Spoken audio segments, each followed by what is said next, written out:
Manubo nga arkilagi na lauman sang sidewalk vendor sa bag-o nga ginsaylohan. Yaring balita nga aton gintutukan.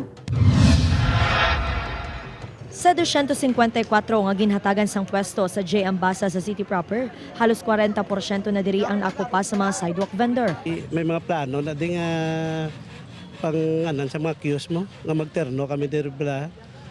Ti subong puro daw mga temporaryo lang gini Japon nga muna nga daw wala ko masyado kami ma-arrange bala.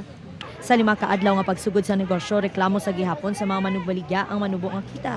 Ginakabalakan nila ang arkila, pananglit nga magsugod na sila sa pagbayad. Gani samtang nga wala pa sang kondisyon sa tag-iya sang duta, nagalaom ang mga ini nga hindi sila pagsukton sang mahal. Tani lubo lang hindi lang magpataman. Kaya way mga daan kami bintag. Ti amo po ang problema namon ti bisan wala na may tinayan, amon tinaya nga do 100 pesos na lang.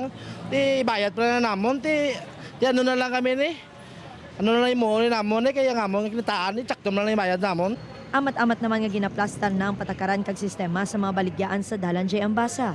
Upod kay Romel Porquia, Zen Kilantang, One Western Visayas.